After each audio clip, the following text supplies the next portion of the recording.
Hello viewers, उम्मीद है कि आप खैरियत से होंगे। आज हम लोग एक अहम और स्पेशल मौजू पर एक सब्जेक्ट पर बात करने जा रहे हैं डॉक्टर साजिद काज़मी साहब के साथ, और आपका स्वागत करते हैं। वेलकम है आपका डॉक्टर साजिद काज़मी साहब। मैं चाहता हूं पहले हमारे व्यूवर्स को एक मुख्तसर सा अपना तारुफ कर दें, और जिस सब्जेक्ट पर हम लोग गुफ्तगू करने जा रहे हैं, जिस पर हम लोग टॉक करेंगे, ये बहुत अहम मौजू है। ख़ास तौर से वो गार्जियंस जो इन परेशानियों से गुजर रहे हैं, ईश्वर ना करे कोई ऐसा किसी के परिवार में कोई ऐसा बच्चा हो, स्पेशल चाइल्ड हो, इस पर हम गुफ्तगू करेंगे। लेकिन सबसे पहले जानते हैं साजिद भाई का एक मुख्तसर सा एक शॉर्ट इंट्रोडक्शन। मेरा नाम डॉक्टर साजिद काज़मी है। मैं एमिटी यूनिवर्सिटी में असिस्टेंट प्रोफेसर हूँ डिपार्टमेंट ऑफ क्लिनिकल साइकोलॉजी में। इसके अलावा मेरी क्लिनिक है हौसला मेंटल हेल्थ क्लिनिक, महानगर, माउंट कार्मल स्कूल के पास, लखनऊ में प्रैक्टिस करता हूँ। डॉक्टर काज़मी साहब, मैं बात कर रहा था अभी भी आपसे, जब मैंने हमारी टॉक स्टार्ट हुई थी, तो जो बच्चे, कुछ स्पेशल बच्चे होते हैं जिनकी मेमोरी कहीं ना कहीं फ्लैक्चुएट होती है, तो इनके बारे में कोई इलाज है या कोई ट्रीटमेंट है, या कैसे आप इन बच्चों को डील करते हैं, कैसे मैनेज करते हैं? स्पेशल चाइल्ड का जो कंडीशन है, इसमें तमाम तरीके की इलनेसेस आती हैं, कंडीशंस आते हैं, और मोस्टली ये न्यूरो डेवलपमेंटल डिसऑर्डर्स होते हैं। अच्छा। जब बच्चा पैदा होता है, उसके बाद से जिस दिन से वो पैदा हो रहा है, वो चीज़ों को देखता है, समझता है, उसी दिन से उसका ब्रेन का डेवलपमेंट शुरू हो जाता है। Day by day, month by month milestones achieve करता है। बिल्कुल। जैसे 1 साल का बच्चा है तो हम उम्मीद करते हैं कि वो कुछ बेसिक चीज़ें कर लेगा, जैसे घुटनियों के बल चल लेगा। बिल्कुल।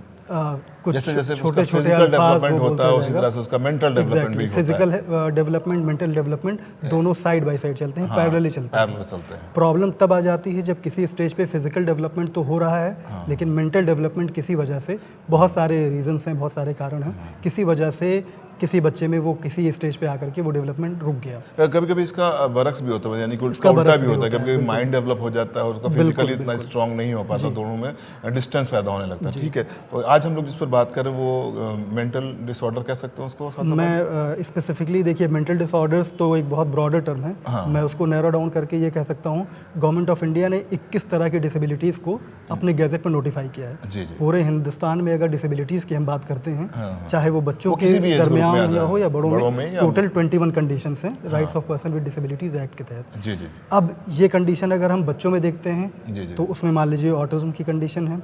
उसमें क्या होता है? ऑटिज्म में बच्चों में चीज़ें सोचने समझने की सलाहियत तो कंपैरेटिवली होती है, लेकिन सेंसरी इश्यूज बहुत ज़्यादा होते हैं। अच्छा। बच्चा आपसे इंटरेक्ट करेगा, हो सकता है वो आपसे बात कर रहा हो लेकिन देख इधर रहा हो। अच्छा। कम्युनिकेशन की प्रॉब्लम्स आती हैं, आप जो कहेंगे वो समझ नहीं पाएगा, कॉन्फिडेंस लेवल डाउन होता है, अपनी लैंग्वेज में अपनी चीज़ों को कम्युनिकेट नहीं कर पाएगा। जी जी। तो चीखना चिल्लाना, बिहेवियरल इश्यूज बहुत ज़्यादा आ जाते हैं ऐसे बच्चों में। जी जी।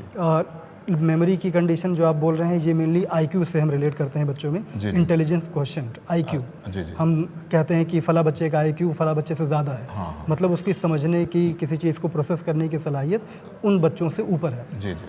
तो ये एक पैमाना है, आईक्यू एक पैमाना है जिसके लिहाज से हम आपस में एक दूसरे बच्चों का असेसमेंट करते हैं साइकोलॉजिकली, और ग्रेडिंग कर देते हैं। एग्जैक्टली।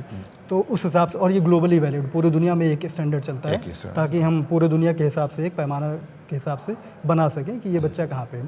सही। अब कुछ बच्चों में जैसे बात हो रही थी कि फिजिकल ग्रोथ हो गई, मेंटल डेवलपमेंट रुक गया, या इसके बरक्स फिजिकल डेवलपमेंट रुका, मेंटली वो फिट है, तो उस केस में फिजिकल कंडीशंस आ जाती हैं, जो एक एक अलग मुद्दा है, अलग टॉपिक हम लोग जिस पर बात कर रहे हैं। अभी हम चिल्ड्रन विद डिसेबिलिटी की बात करेंगे, खासकर ऐसी कंडीशंस जिसमें बच्चों में बज़ाहिर कोई डिसेबिलिटी, कोई इलनेस नहीं होगी, दिखेगा नहीं कुछ ऐसा, नजर नहीं आएगा। अगर वो बच्चा आपके सामने बैठा है, जब तक वो कुछ बोलना ना शुरू करे, कुछ लिखना पढ़ना ना शुरू करे, आपको लगेगा कि वो तो जैसे तमाम बच्चे हैं वैसे नॉर्मल है। इसीलिए इसको अदर कंडीशन में, बोलचाल की भाषा में हम लोग हिडन डिसेबिलिटीज़ भी कहते हैं। हिडन डिसेबिलिटी क्यों? क्योंकि ये सामने एक नेकेड आई से दिख नहीं रहा। सही है, वो हिडन ही है, हिडन है, जब तक कि हम उसका प्रॉपर असेसमेंट ना करें। तो इसमें लर्निंग डिसेबिलिटी भी one of the major condition है। अगर हम गवर्नमेंट का डेटा की बात करें, ग्लोबल लेवल पे अगर 1000 बच्चों में कम से कम 4 से 5 बच्चों में, या और ज़्यादा 8 से 10 बच्चों में इस तरह की कंडीशन पाई जाने लगी है। जी जी।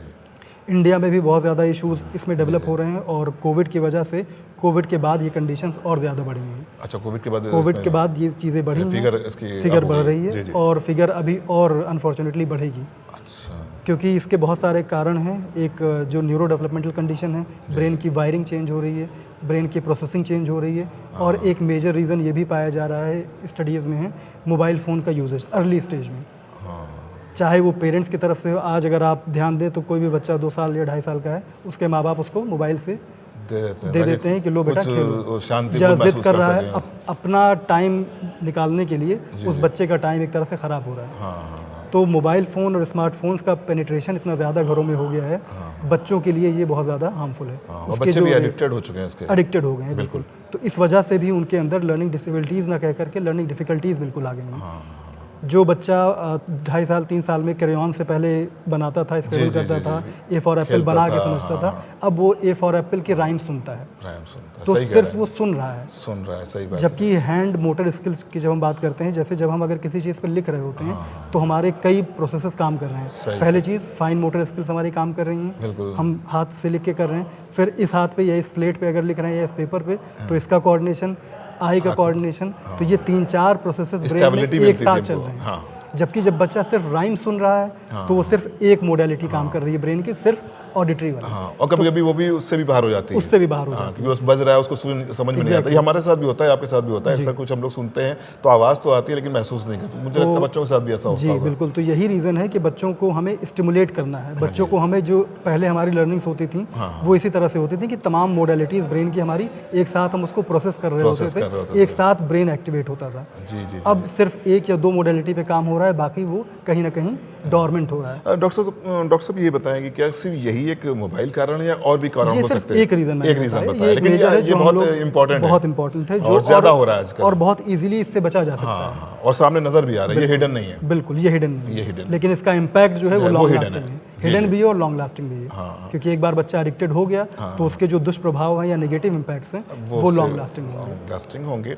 और इनसे बचा कैसे जा सकता है? और जैसे अभी आपने कहा कि वो जो हिडन डिसेबिलिटी है उसको कैसे सुधार किया जा सकता है? इसके बारे में देखिए, सबसे पहली चीज़ तो ये है कि बच्चा जैसे ही 3-4 साल का होता है, जैसे ही लिखना पढ़ना शुरू होता है, तो सबसे पहले हम क्या करते हैं कि बच्चे की जो भी जिस स्कूल में या प्लेवे में जाता है वहाँ से हमें फीडबैक मिलना शुरू होता है बच्चे का, कि बच्चा कुछ चीज़ें तो बहुत अच्छा कर रहा है लेकिन किसी चीज़ में पुअर परफॉर्मेंस है।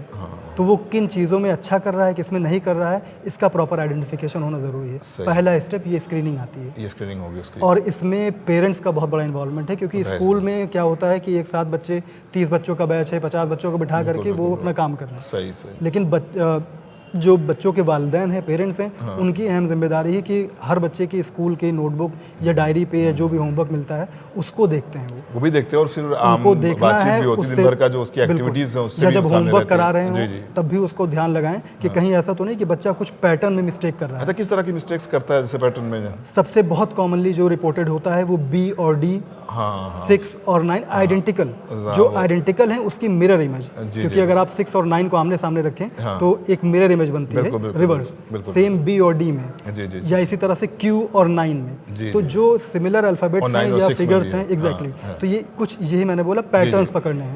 तो आपको ये आइडेंटिफाई करना है, ये स्क्रीनिंग जरूरी है कि कहीं आपका बच्चा सिर्फ इन चीज़ों में मिस्टेक कर रहा है या थ्रू आउट कर रहा है। अच्छा, और भी कुछ हो सकता है? अगर थ्रू आउट कर रहा है तो इसका मतलब ये है कि कहीं ना कहीं दूसरी प्रॉब्लम हो सकती है। अच्छा, दूसरी प्रॉब्लम, लर्निंग डिसेबिलिटी नहीं होगी। अच्छा, अगर सिर्फ इन्हीं चीज़ों में प्रॉब्लम आ रही है तो ये इंडिकेशन होगा कि ये लर्निंग डिसेबिलिटी है। तो इस तरह से ये अवेयरनेस सबसे पहले घर घर तक जाना ज़रूरी है, कि पेरेंट्स अपने बच्चों का ये एनालिसिस ज़रूर करें, ये चीज़ स्क्रीन आउट करें कि कुछ पैटर्न्स की मिस्टेक है या थ्रू आउट है।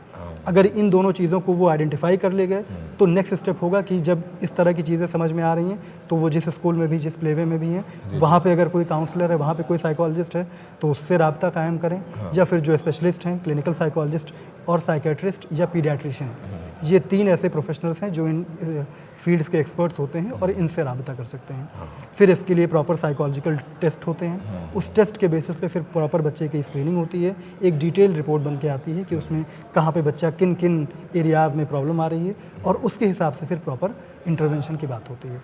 तो थोड़ा सा लेंदी प्रोसेस ज़रूर है, लेकिन अगर 3 या 4 साल के बच्चे में ये आइडेंटिफाई हो जाए तो नतीजे बहुत अच्छे होते हैं, बहुत पॉजिटिव रिजल्ट आता है, बहुत हद तक सॉल्यूशन मिल जाता है।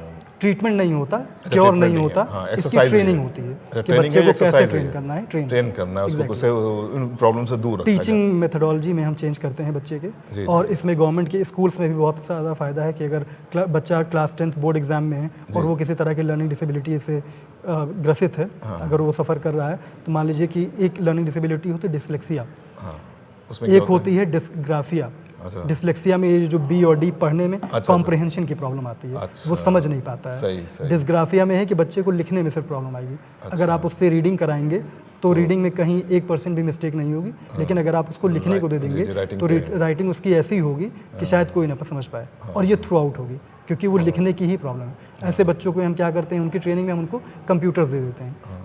कंप्यूटर पे सिर्फ टाइपिंग करनी है तो वो चीज़ें वो बहुत बेहतर कर ले जाते हैं। तो इस तरह की डिफरेंट प्रॉब्लम्स के लिए डिफरेंट सॉल्यूशंस हैं। बनस्बत ये है कि पहले उनका आइडेंटिफिकेशन हो जाए और प्रॉपर तरीके से उनका आइडेंटिफिकेशन करके हम इंटरवेंशन की तरफ जाएं।